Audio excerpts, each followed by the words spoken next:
안녕하세요. 맥키네 지혜투자 클럽입니다. 셀트리온이 향후 이제 신약 개발 회사로 거듭나기 위해서 또 이번에 이제 정기 임원 인사가 있었죠. 주가는 장중에 17만 원 부근에서 지지는 좀 못하고 좀 이탈되었는데요. 다음 주 투자 전략까지 한번 살펴보도록 하겠습니다. 자, 차트를 보시게 되면 셀트리온이 이제 5장에 이제 17만원 부근까지 붙였다가 16만 9,100원에 끝났고요. 시간에는 다시 500원 정도가 빠져서 16만 8,600원에 마쳤습니다. 수급이 중요하다 이런 말씀을 계속 드렸는데요.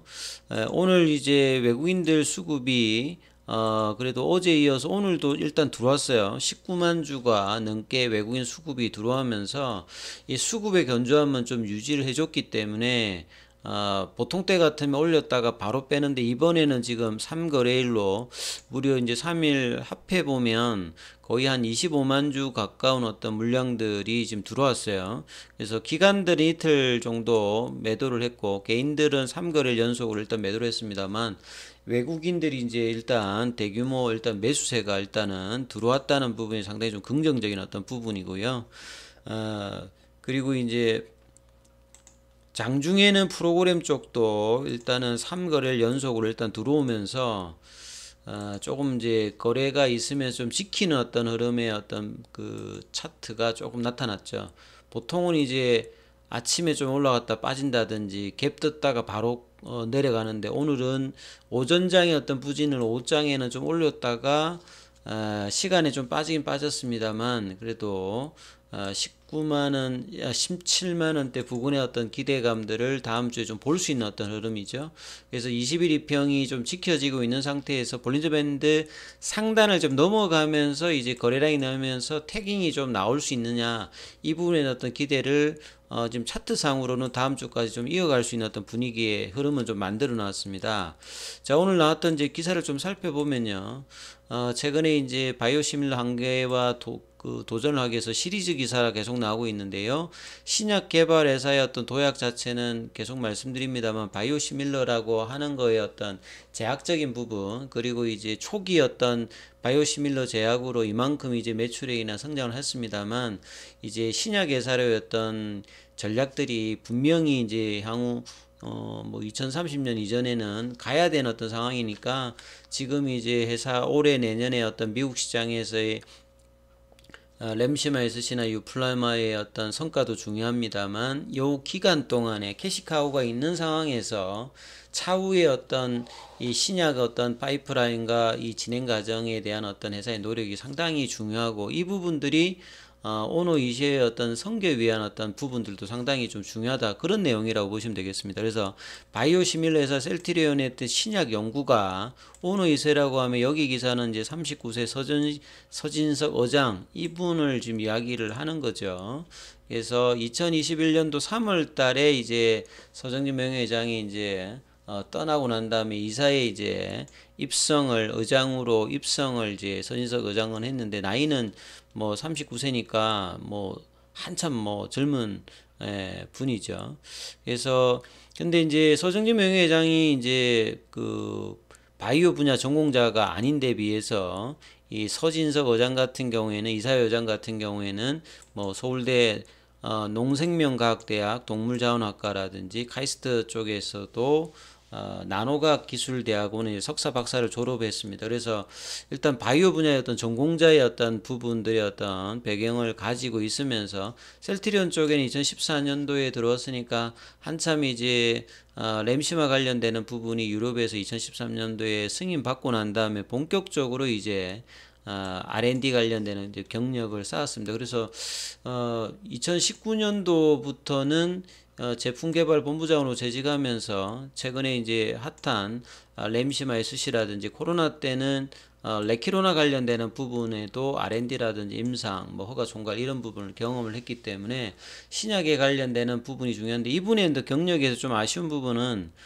스킨케어의 대표 있을 때 사실 이제 화장품 관련되는 부분이 바이오 쪽 같은 경우는 많이 좀 하는 편이지 않습니다. 근데 크게 이렇게 성과를 못 냈기 때문에 이 대표이사의 어떤 경험 관련되는 부분에서는 그렇게 높은 점수를 받고 있진 않죠. 그래서 이사회 의장으로 이제 2021년도에 들어오고 난 다음에 뭔가 이제 보여줘야 되는 입장에서 지금 이제 신약 개발로 레키로나 이후의 어떤 부분의 행보가 굉장히 좀 중요하다. 그런 어떤 입장의 어떤 기사라고 보시면 될 것 같습니다. 그리고 이제 이런 차원에서 사실 이제 이 임원진 관련되는 부분에서 이 중요한 인물이 이제 건기성 전무죠. 이분이 이제 이전에 이제 뭐 상무를 하다가 2015년도인가요? 거기에 이제 연구개발 이제 본부장으로 상무를 하다가 이제 최근에 전무까지 있다가 이번에 이제 부사장으로 이분이 이제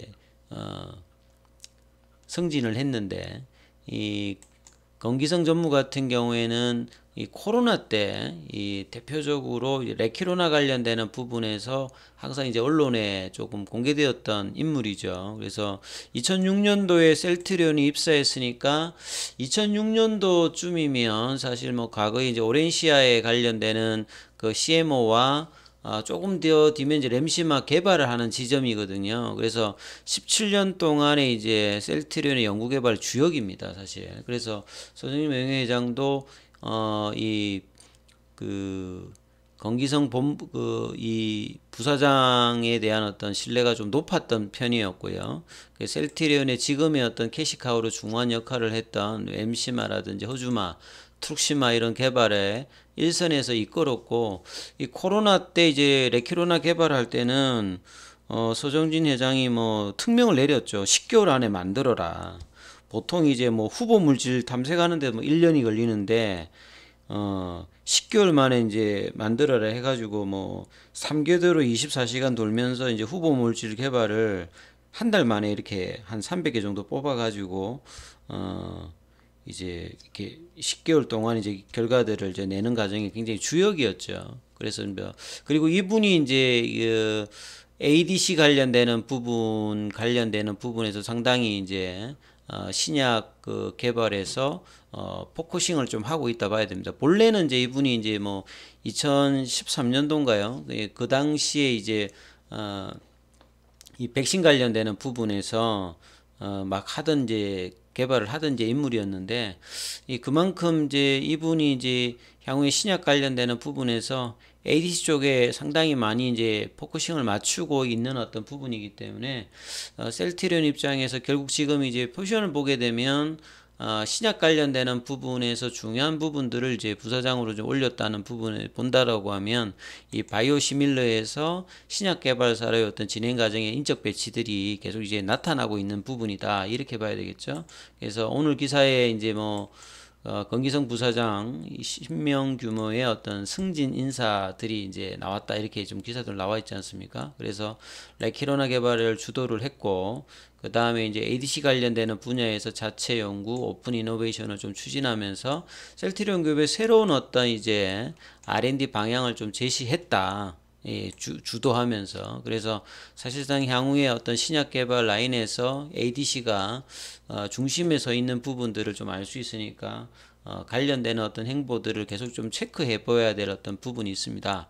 그래서 오늘 셀트리온은 이제 저런 흐름이었고 헬스케어 같은 경우에는 어제 이제 볼린저 밴드 상단을 넘어가서 태깅이 좀 나타났는데 오늘은 이제 그 부분에 일단은 종가가 좀 유예돼서 마무리가 되었죠.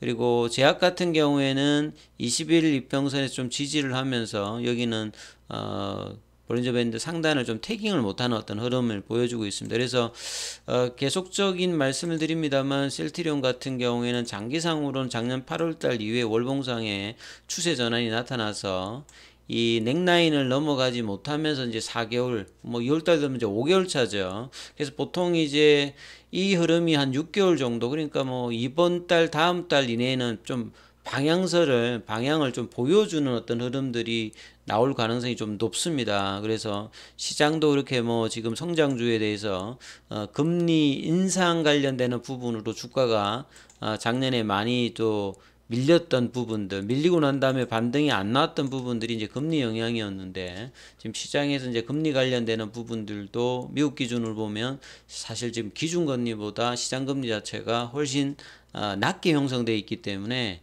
조만간 이제 빠르면 이제 금리 인하를 바로 나오진 않습니다만 금리 인하에 대한 어떤 기대감이 나온다면 성장주에 관한 어떤 밸류에이션이 달라진 어떤 시점들이 나올 겁니다. 이제 그런 어떤 지점에서 이제 주가가 지금은 밑바닥에서 이제 반영을 아직 안 하고 있습니다만 이 20만 원이 넘어가는 어떤 시점이 된다라고 하면 그 부분에서는 이제 올해와 내년도의 어떤 성장치를 본다면 25만 원대, 30만 원대 어떤 주가 흐름은 장기적으로 올라갈 수 있는 어떤 흐름을 나올 어떤 가능성이 굉장히 높기 때문에 이 부분들을 좀 참조하시면서 보셔야 되겠고요. 자, 다음 주는 이 17만 원권에 대한 어떤 돌파와 안착이 과연 나올 수 있는지 이 수급의 어떤 개선이 좀 나왔기 때문에 이 부분 좀 주목하시면서 투자 대응 전략 삼아보시기 바라겠습니다. 여기까지 하겠습니다.